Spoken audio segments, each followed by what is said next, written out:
I can do this with my eyes closed. It's too easy.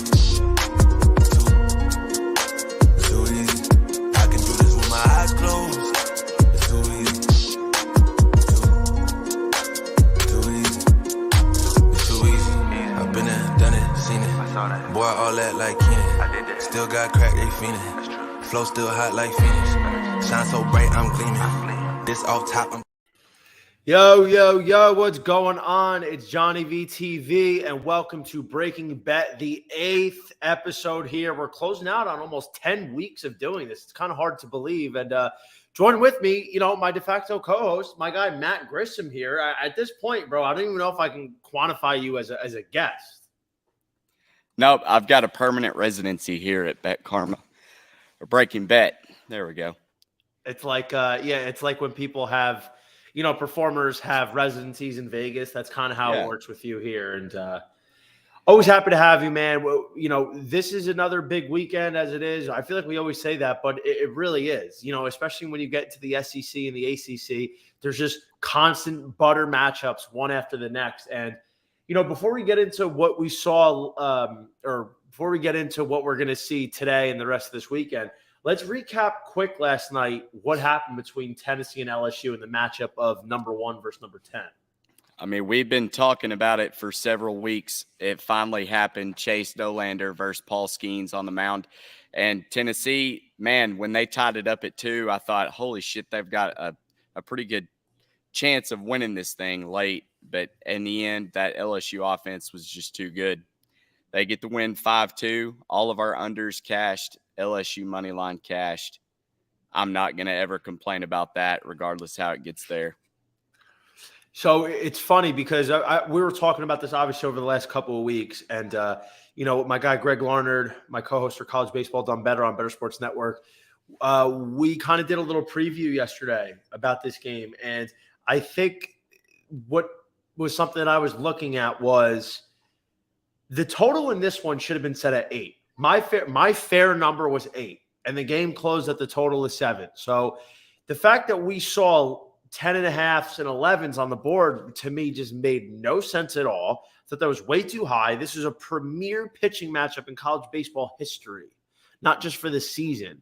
So to me, this should have been the lowest total set of the entire year. And in terms of the game by game, I think what I got at was it was going to be pretty much what happened, a really close contested contest. If, Seth Halverson doesn't drop a routine ground ball to get out of the inning in the top of the 8th, all of a sudden the bottom of the 8th, we're looking at a roller coaster with the game going into the 9th inning tied 2-2. That really opened the floodgates for LSU to take control of just weird errors and mental mistakes on the part of the Volunteers. But ultimately, I kind of felt like the game, as it got later in the innings, the advantage flipped to Tennessee if it was a close game, because LSU's bullpen is shaky, dude.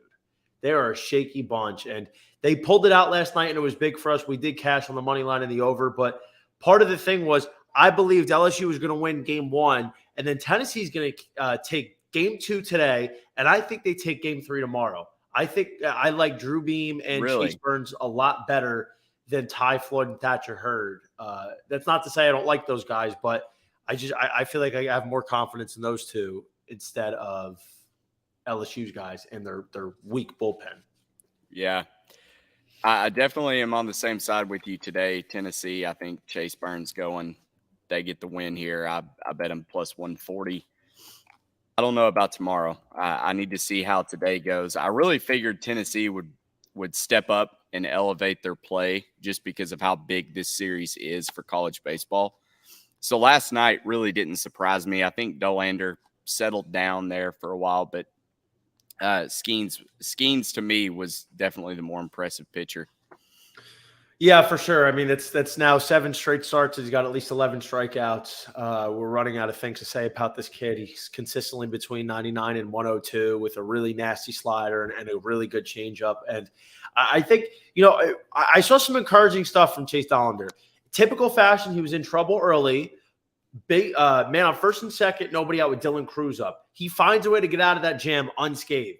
And he got out of several jams. And even though he didn't have his best stuff, like in terms of location, I'm really happy with what I saw from him in terms of his fastball was back into that consistent 96 to 98 range. It looked like, all the concerns about him sitting 92 to 94, a little bit eradicated. We know he still got the fastball.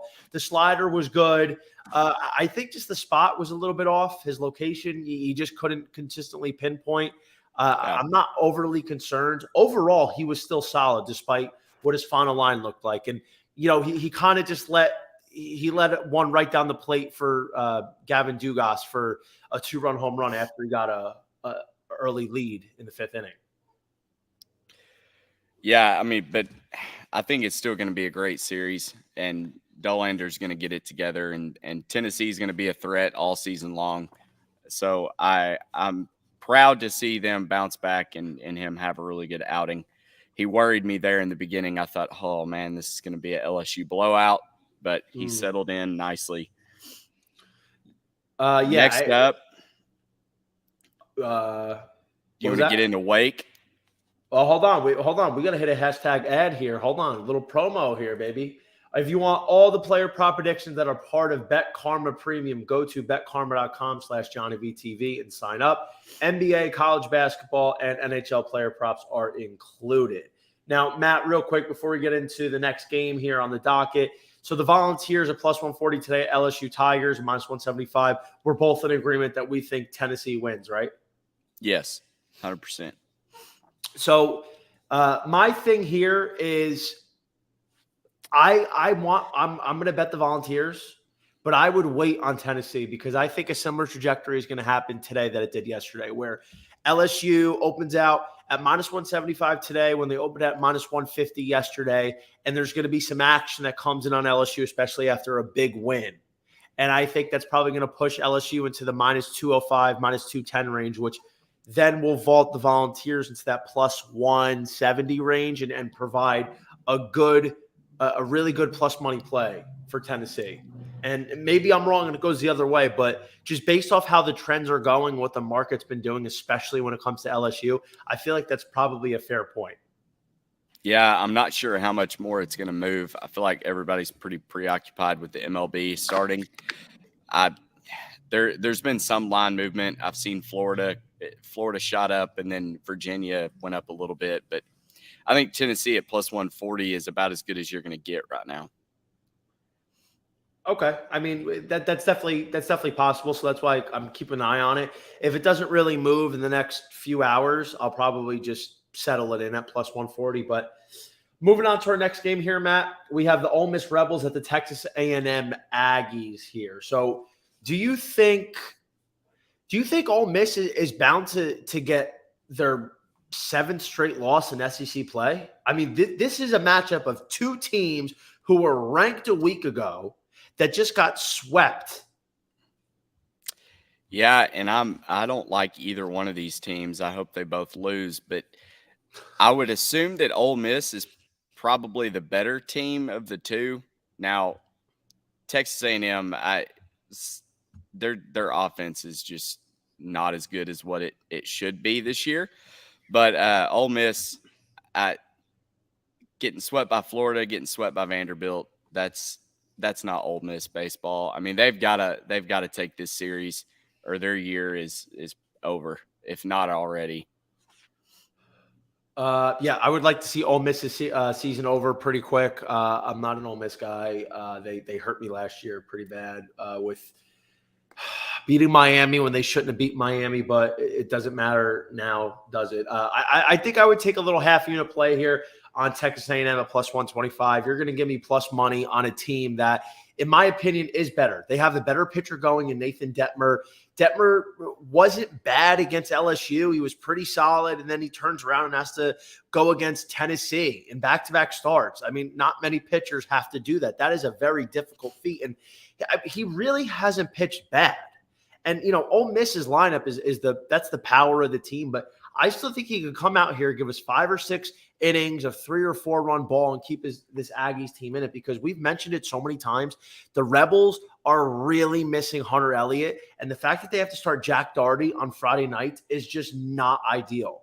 And they're missing key pieces in the bullpen. A guy like Josh Mallett, he was a staple in this bullpen last year in June. And I just don't know if I can back Ole Miss here. So if you're going to give me plus 125 for Texas A&M, I think it's worth at least half a unit play. I wouldn't put it in a parlay, just straight on its own.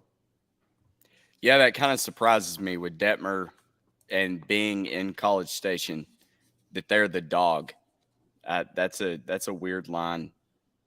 So my theory, Matt, is the market still hasn't caught up and adjusted to the fact that Ole Miss is a shell of themselves from last year.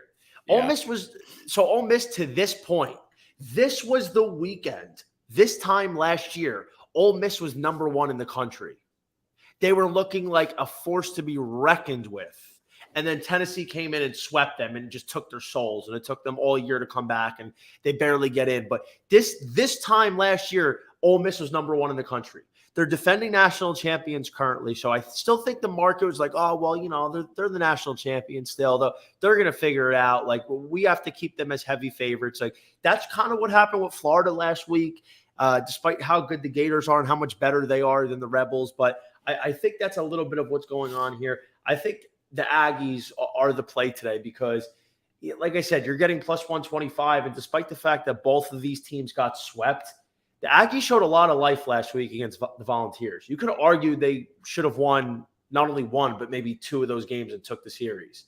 If Tennessee doesn't make a really big comeback in the late innings and the Aggies take the series, we're having a much different conversation right now. Very true. I may join you on A&M there. I keep waiting. It was like Vanderbilt, sooner or later they were going to figure it out and turn the corner. Vanderbilt did. Ole Miss is still to be seen. Yeah, Ole Miss, the pitching, that's the bugaboo right now, and that's really why I'm not a big believer in them. I don't think they have the arms right now. And if Hunter Elliott comes back, you slide Jack Doherty in the Saturday role. Now we're talking a little bit because Doherty is he's a Saturday at best guy, and then maybe you get Grayson Saunier in the Sunday role. The Sunday role's a lot easier for him as opposed to having to command that Saturday spot. So. Matt, we have another big one here featuring the number 3 Florida Gators facing the Auburn Tigers. Now, Auburn's, they're one of those teams that are kind of slept on in the SEC, but they're always a threat. And even if they're not always atop the leaderboard, they're one of those teams that could sneak up on you.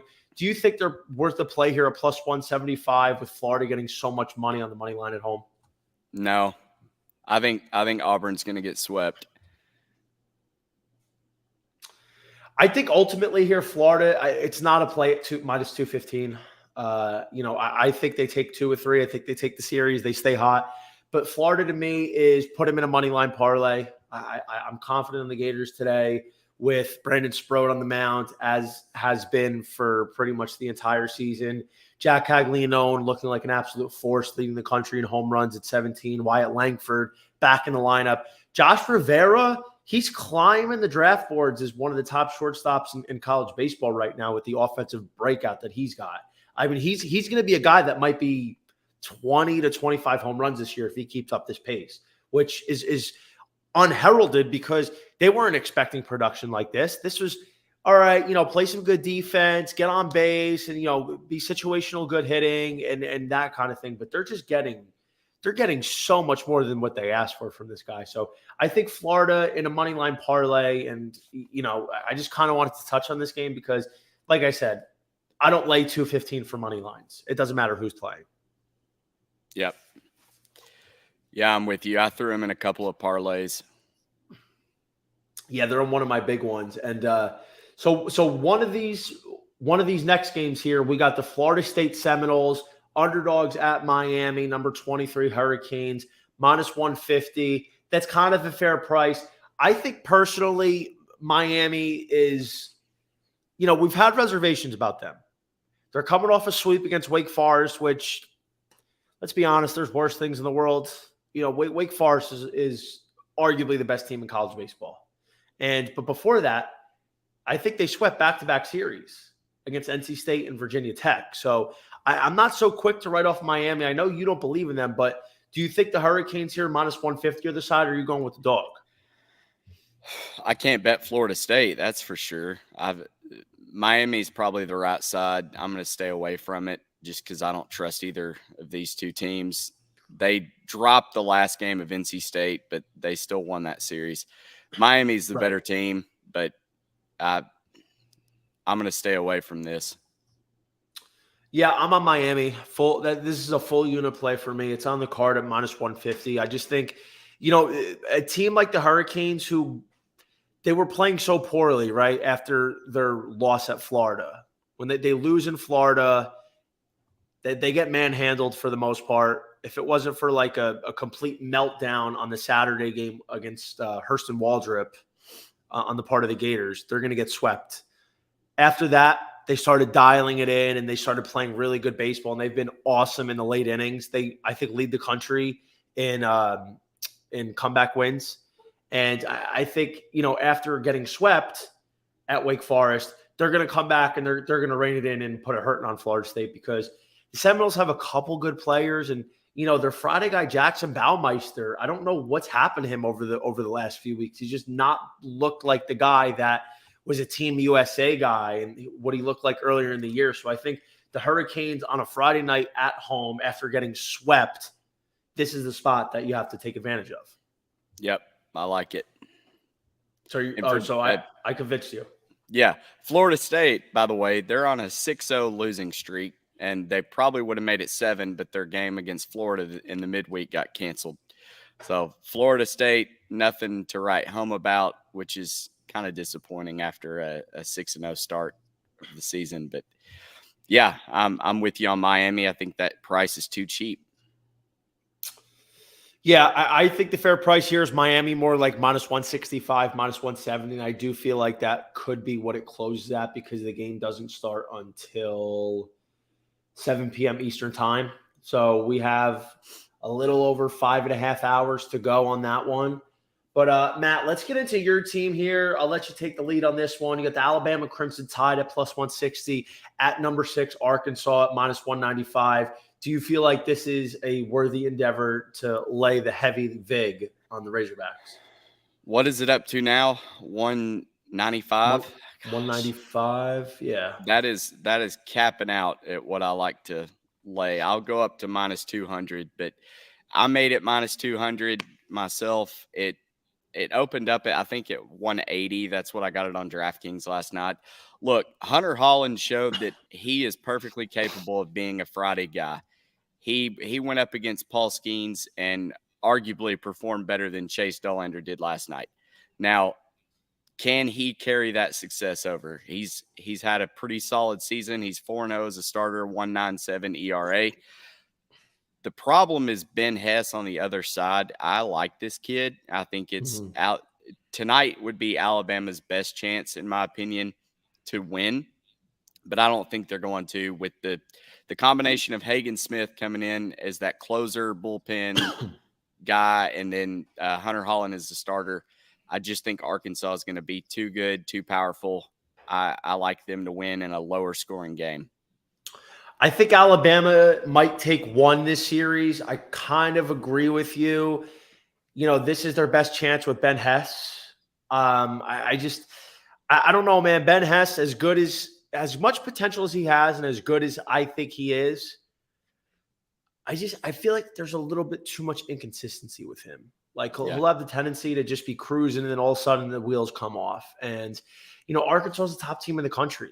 Like, it's weird because the Razorbacks, like, they don't wow you. Like, they don't have one of these guys that's hitting 25 home runs. They don't have one of these guys that's stealing 40 bases. They don't have one of these guys that's going to be in contention for National Pitcher of the Year. But they just find ways to win. Dave Van Horn runs a tip-top program. He gets production from 1 through 9 and from everybody on his pitching staff. And they just do their job. It's not flashy, it's not pretty, but overall they're built on strong fundamentals and situational baseball. And that is what's made them so successful. And, Arkansas, that's why sometimes it's hard to envision laying a big number like this with them. So, again, I don't like typically laying these big money lines. So Arkansas is part of a parlay for me today, because I do think the Razorbacks get off to a hot start. I mean, if Hunter Holland can kind of work to what he was doing last week at LSU, come out, give us 5, 6 strong innings, get one bridge guy, and then we come in with Hunter Hagen Smith for a couple innings and shut it down. I mean, I feel like this is one where Arkansas can really – I feel like this is one where they can win in not convincing fashion, but somewhat convincing fashion. I think the total should be somewhere at 10.5. I don't know if it's moved since then, but I got to be honest, my fair price on this is probably 9. Anything over 9, I think I would take the under here, because I think I could see Arkansas winning this one, maybe something along the lines of like 5-1, 5-2. With respect to Jared Wagner, I know you said that Arkansas doesn't have any guys that are going to hit 25 home runs. He's up to 11, and he hit a 470-yard bomb the other day out at Baum-Walker Stadium, which is crazy. But, yeah, I mean, they do have a couple heavy hitters. If Brady Slavens could get it going, Chase Borfin is really good. But like you said, Dave Van Horn runs a consistent program. So if you could just get guys that get on base like Tavian Josenberger, the rest of it's going to come together. Oh, you mean Jace Berger? Wait, what was I calling him last week? I don't even know. We were on the show last week with the thing. I was like, that's Jace Berger. Because that's not a real guy. You were combining Jace Borfin and Tavian Josenberger. Yeah, that's probably what happened. But I think Arkansas, they're a great team, man. So they've been a really good bet at each and every weekend, especially on Fridays. This is a team that is a profitable bet in and out. It's just unfortunately, against an Alabama team. Like, here's what's going to happen. If Arkansas comes out and wins, let's say 7 or 8-0 today, tomorrow the line's going to probably open at somewhere like -205. And who knows, that could get out to like -220. So the problem is when you get these elite teams and they're already big favorites, and they win, then the next day it's going to be reflected. So each day throughout the week, the line just drifts further and further and gets more difficult to bet straight up. So the best way to attack is, if you're going to get a good run line, which I haven't seen one, Matt, maybe you have, either that way, totals, or money line parlays with some of the other big hitters. Yeah, usually you get what the line should have been Friday, you get that Saturday. Like they'll adjust it based on what happens. And that, to me, is why we've had the most success, I feel like, betting Friday night games, or in last night's case, Thursday night games.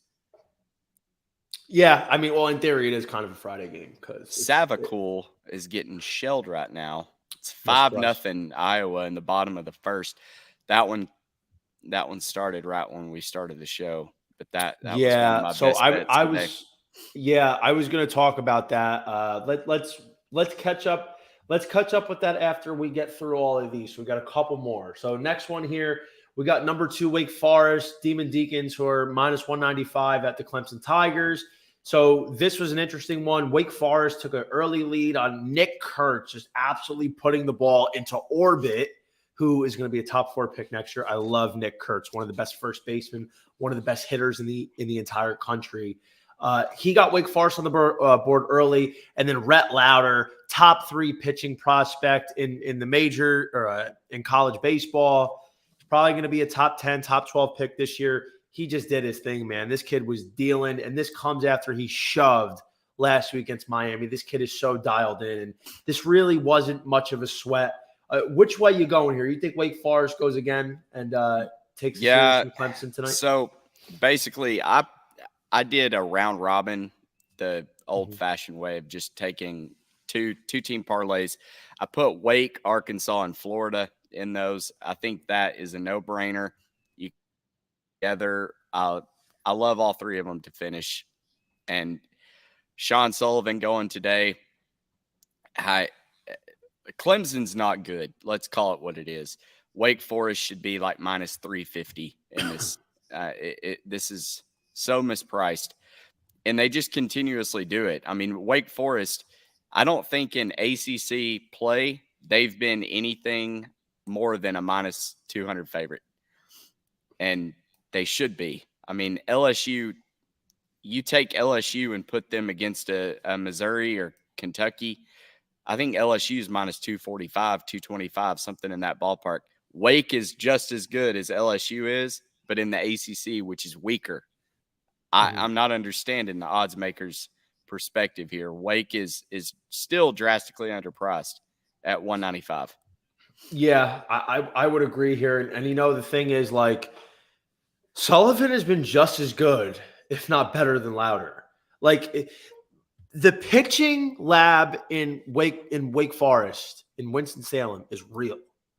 Like, this pitching staff front to back is just elite. They have to have right now. I think they have the best pitching staff front to back in terms of bullpen, starting staff. Like, they have been the best. And Sullivan has been lights out, man. I mean, this guy is a first time starter for Wake Forest. I believe was he a transfer, or he was just in the pen last year? I don't remember off the top of my head. In the pen. He's filling the role that Teddy McGraw should be in. Teddy McGraw underwent Tommy John surgery before the season started. He was slated to be their Saturday guy. So you get a guy that comes in from the bullpen and is just cleaned up. He's been unbelievable. So I just think, like, there's no true weaknesses right now in Wake Forest, because even their Sunday guy, Josh Hartle, he's been unreal too. So It's just hard for me to imagine why Wake Forest is still under the minus 200 threshold. So, like, this is another money line parlay smash. I think, if I felt like betting any favorite at this deep of a price, it would be Wake Forest because of all the reasons you alluded to. It's just their offense is just so good, dude. It's so good. It finds ways to score in multiple different fashions. Their pitching is elite. And, to me, this is a no-brainer. Like, Wake Forest is one of those teams that is going to make a deep run this year. They have as good of a chance as anybody to win the College World Series. And that includes LSU. Because, quite frankly, if you gave me the breakdown of both LSU and Wake Forest, I think Wake Forest is better than LSU. I think Wake Forest is a more complete team. They have a much better bullpen. They have a better starting staff. Like, Paul Skeens is amazing, and I really like Ty Floyd and Thatcher Hurd. But if Paul Skeens was, first of all, not in this rotation, if he didn't transfer in, or if he came in and he was, average to slightly above average, it wouldn't even be close. The only thing that really makes LSU dangerous in the pitching is Paul Skeens right now. That kid is a penciled in 6 or 7 innings, 1 run, 11 strikeouts every single Friday night. And, like, the fact that you're counting on this consistency and he's delivering, it's unbelievable. Like, Paul Skeens legit might go play summer ball this year after he gets drafted. He might be on the opening day roster next year and just skip the minor leagues and be on opening day 2024. Like, that wouldn't be surprising. So to point out how good Wake Forest is and how much I think they are better than LSU and the more complete team, the most complete team in college baseball at the moment. Yeah. Wake is phenomenal. You've got 3 guys that are in that rotation, all sub 2 ERAs. I mean, that you could take any of them and put them on any other team, and they're probably a Friday guy. Mm-hmm. It's unreal. And you know what my thing here is as well? You could still get Wake Forest at 15-1 in the futures market to win it all. That is unbelievable. Crazy. The fair price. Some of these books have caught up, and I don't know if it's because they're being sharp on it or they're just trying to hedge off, not take as much risk on. Wake Forest should be 9.5-1 right now, 10-1 at most. You're getting them at 15-1. So, like, I don't understand why Wake Forest. What's LSU? Are they 6 or 7? No, they're LSU on DraftKings is 5. So on some books, they're like 450, which, like, is ridiculous. That's not even worth it. Like, LSU is vulnerable. LSU can be beat. LSU has weaknesses. And I just think that, Wake Forest being a 15-1 is incorrect. They should not be that price. You should be able to take advantage of them right now. If you have enough money that, like, you're cool with losing, worst case scenario, I would throw $200 on Wake Forest at 15-1. Well, yeah, you're essentially saying that Wake or LSU is 3 times more likely to win it all than Wake Forest. That's what the market says. That's what the market says. It doesn't make sense. It doesn't make sense. I'm clenching my Wake Forest futures tight right now. I've got them to make it to Omaha, to win the ACC, and to win it all. So I'd have to go back and look at what the odds were, but yeah, I was real high on Wake going in. Still love them. Yeah, I just think Wake Forest is too good, man. And the fact that you can get them at this price still, I don't think it's going to last long. I'm surprised it hasn't moved. It hasn't moved in a month. And Wake Forest has been absolutely ripping. Books have not caught up to Wake Forest. I feel like they're always underpriced. And obviously still in the futures market, it's just more proof that they're behind. They are. They're indeed behind here. I would start grabbing the Demon Deacons sooner than later. I mean, who knows? Maybe finally they catch up and we get into the month of April and, they move from 15-1 to 10-1 by the end of the weekend. But I would get with Wake Forest soon if you haven't gotten already. I mean, I'm going to buy into Wake Forest one more time and then maybe just sit back because I have a nice little few tickets on them with some good outcomes and some good financial possibilities. But I think I want to hit them one more time to get in and really get a nice strong hold on them because I think they really have the best shot to win it all, in my opinion. I love it. All right, last official game on the docket here before we get into some of the other ones. The Oregon State Beavers are big favorites at the Washington Huskies at plus 165. Now, if you paid attention last week to the show, I give out Washington at plus 240 at UCLA. My boy Kiefer Lord, he battled 6 innings, 2 runs against number 7 UCLA, and they had the lead for a little bit, and the bullpen just imploded. The offense couldn't get anything going against Jake Brooks, which is astonishing how average he is. And he's an average Pac-12 pitcher, not an average college baseball pitcher. So I couldn't really believe that. But, of course, they lose that game, and then they win the series. They win Saturday and Sunday, and I didn't bet them. But, I talked about it last week that I thought Washington had the capability to not only win Friday night but win the series. Because, first of all, UCLA was so overrated. But the other thing is Washington is a sneaky team. They have some horses. They have a really good 1-2 combination with Kiefer Lord and Stu Feinsinger, the third. So with that being said, today I'm taking a shot. Washington owes me. Washington owes me. After last week, they just broke my heart. So I'm taking Kiefer Lord tonight, plus 165 at home against Oregon State, throwing Trent Sellers. The Beavers' offense is extremely shaky, and I do think as good as Sellers has been overall, you can get to him. So let's see Washington come home for daddy one time on a nice plus 165. This is the best underdog plus money play of the entire slate today. You know what you've got to do, though? If they lose tonight, you need to hammer them even more tomorrow. Bet irresponsibly. Yeah. So in my opinion, after taking 2 or 3 from a top-ranked opponent last week, if the Washington Huskies take the series this week against Oregon State, who, while they're not ranked, they're still a respected opponent across college baseball, Washington might find themselves in the top 25. I'll probably have them in my top 25 if they take the series this weekend. If they sweep the series by some miracle, they will definitely be in my top 25. Well, another team that is fading fast and shouldn't be in the top 25 anymore is UCLA. And I'm going to back another Washington team as my favorite dog of the day. And I'm going to take the Cougs to upset UCLA tonight. I think they're plus, let me see what they were. Last time I saw it on DraftKings, it was plus 200. They are... They're plus 200. Yeah. Okay. So it hadn't moved. Plus 200. I put a quarter unit on it. This is more of that like Cal State Fullerton Tuesday night, living off the fading UCLA train. And it's worked. UCLA, if you get out to a 5-run lead, or not lead, but if you score 5 runs, I think UCLA doesn't have the firepower to come back. They don't. So their power is keeping it. Yeah, their power is keeping it close. I saw that as well, and I liked Washington State because Washington State, the Cougars are another sneaky team. They play hard, man. They're definitely capable of big upsets, and I'm with you on that one. You sold me. The plus 200 was something I was looking at, and just to touch back on Washington real quick, markets agree with me, baby. They know the Huskies. weren't getting enough love. So that 165 is now down to plus 140. So I'm glad I locked it in today. But yeah, Washington State was one. So Matt, I have a couple other ones here because we still have a little bit of time.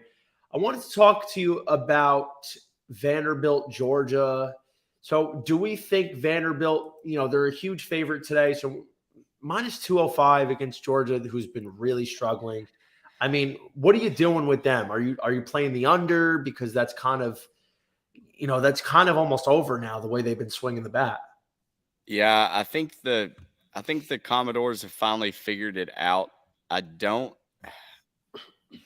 have a side, but I do like the over. I think just with the shakiness of Georgia's bullpen and their starting rotation, I think it could go over pretty early in that matchup.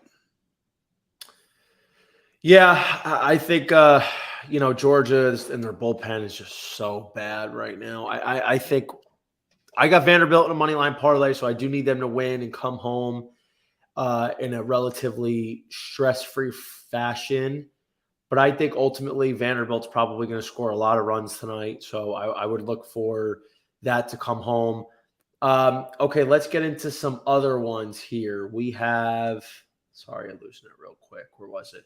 Texas and Oklahoma State. I think this is a very interesting handicap, but I'm curious to get yours first.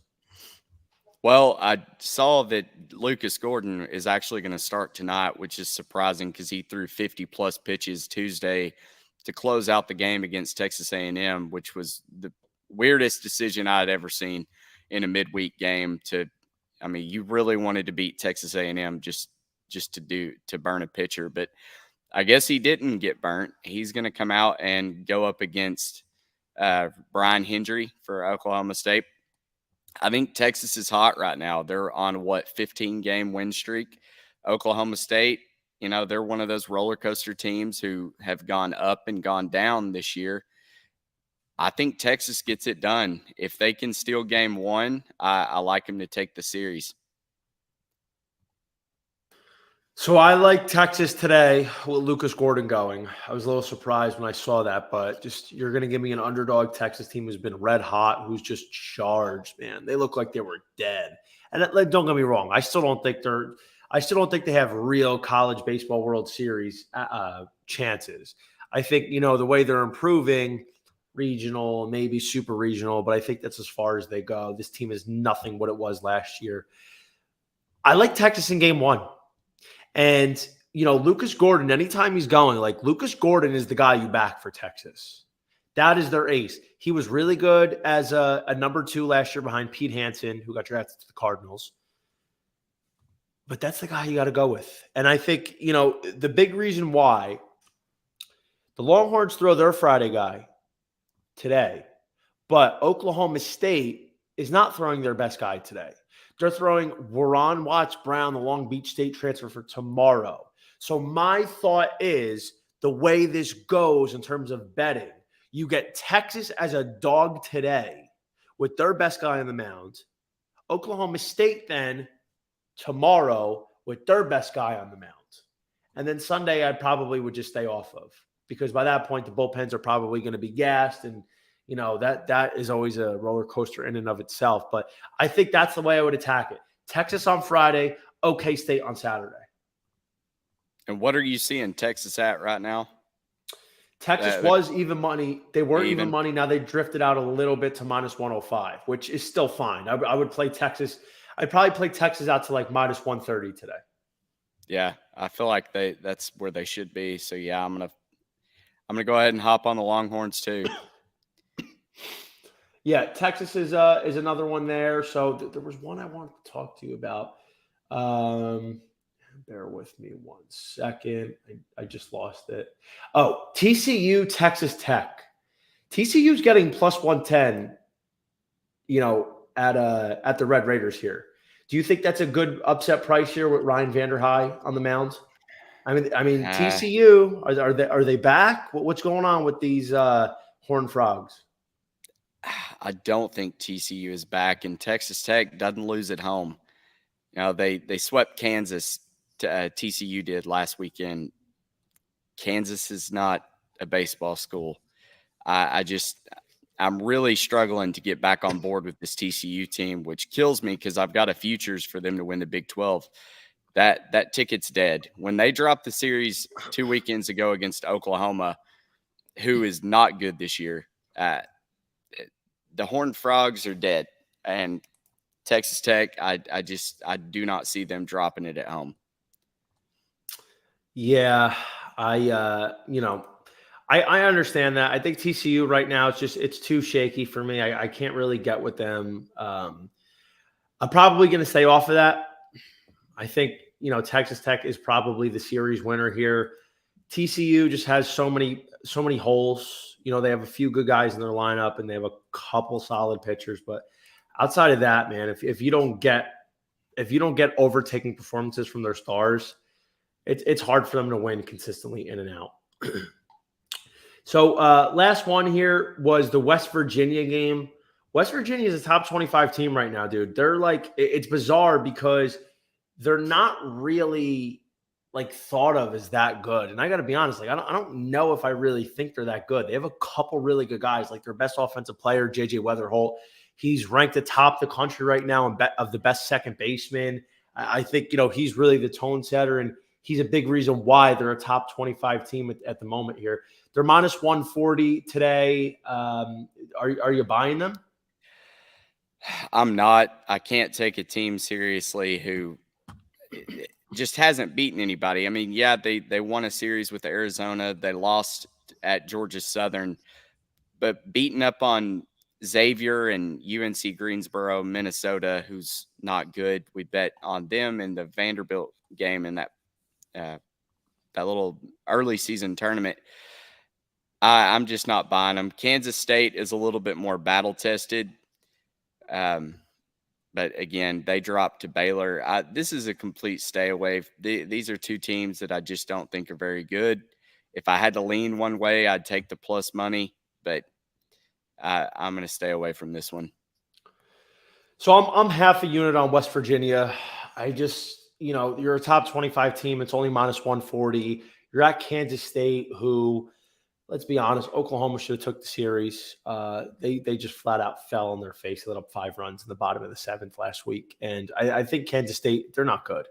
They're a little scrappy, but West Virginia, I think at least for a Friday night game, minus 140 is a fair price. That's pretty low. I mean, considering we're talking about a top 25 team here. And I have reservations about them, but they've been playing really good baseball this year.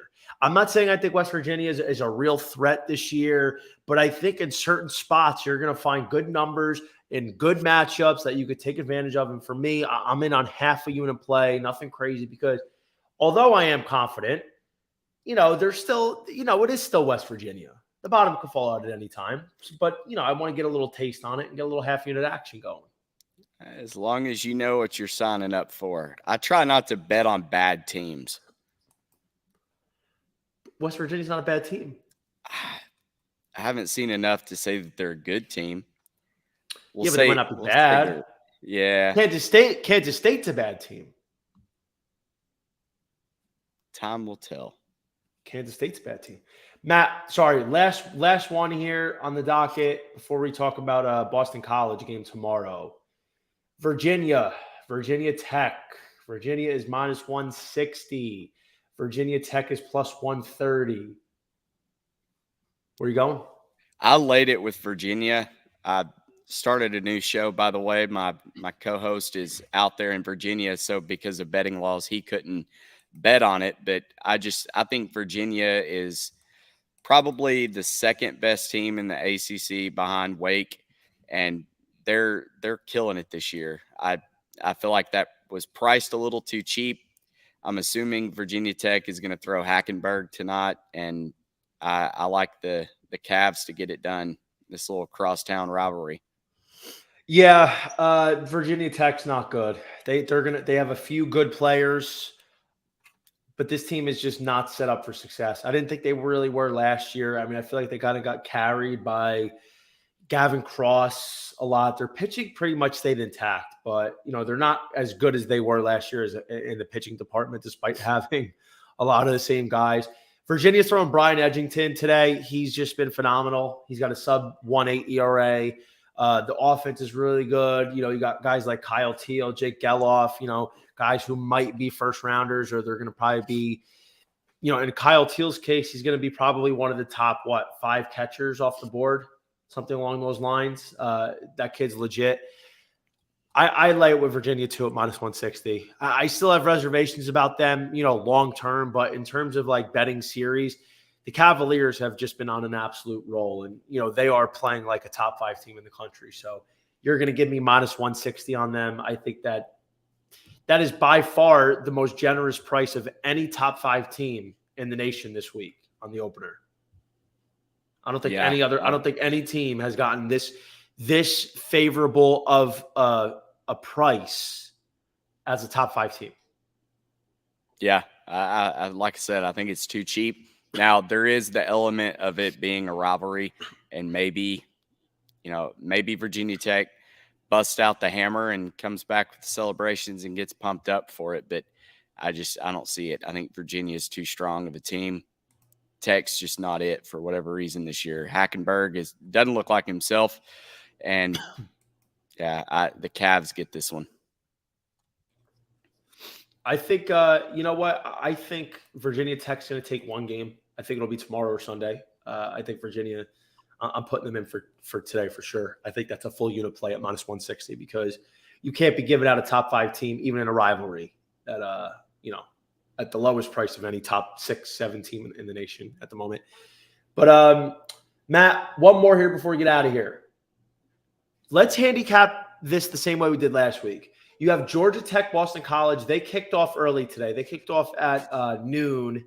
So we were already on the air by the time the game was like in the 3rd inning. And, in typical fashion, Boston College is like a top 17 team ranked right now.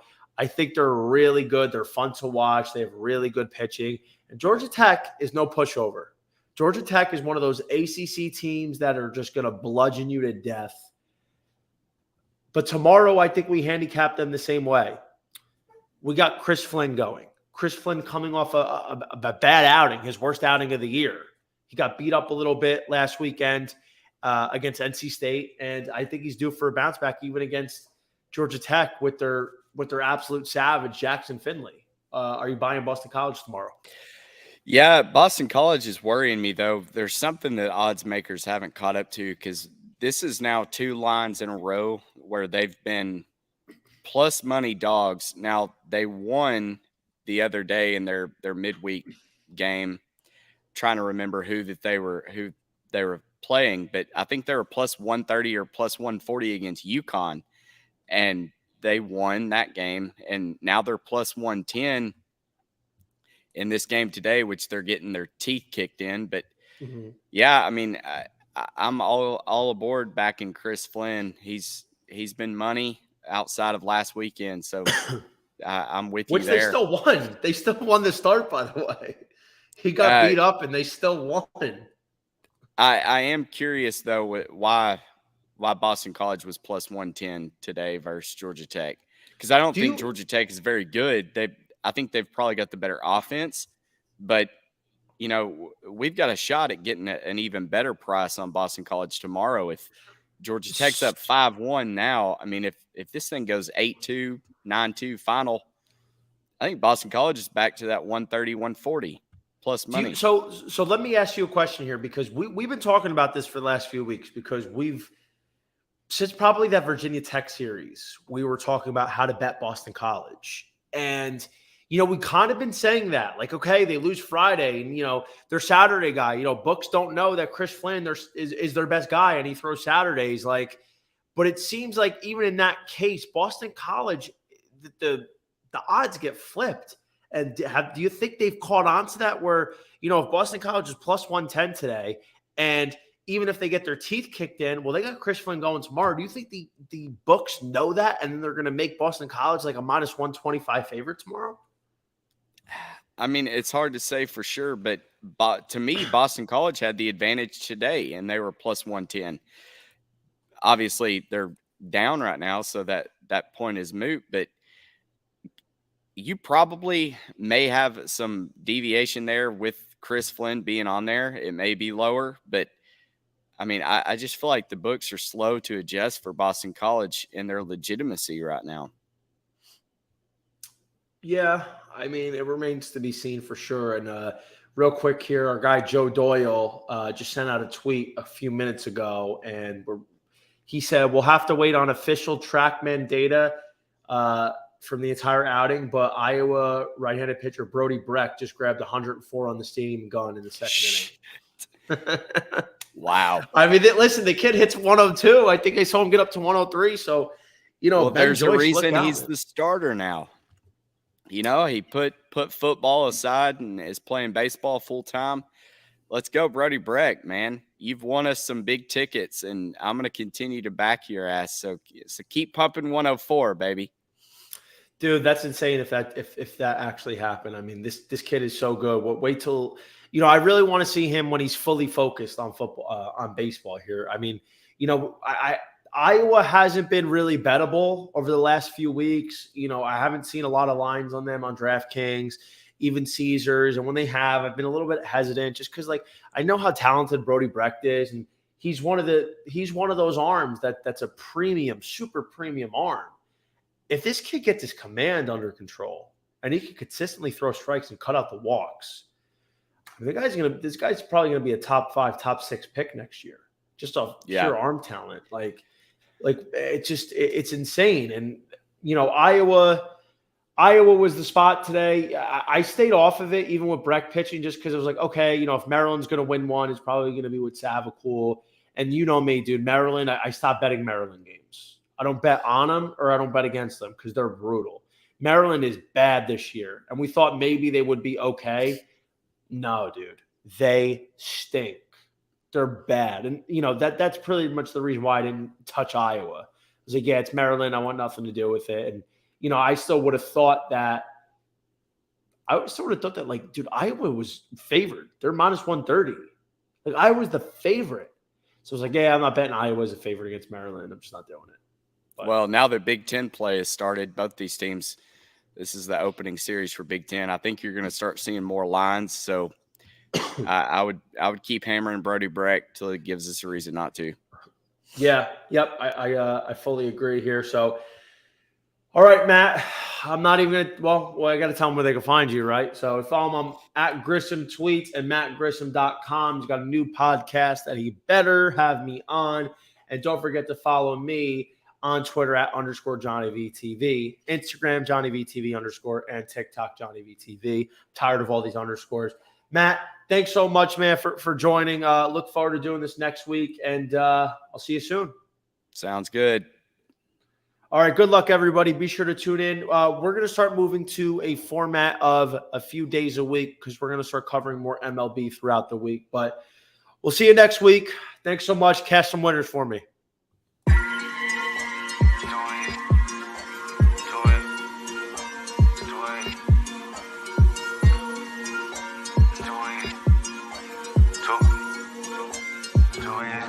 I can do this with my eyes closed.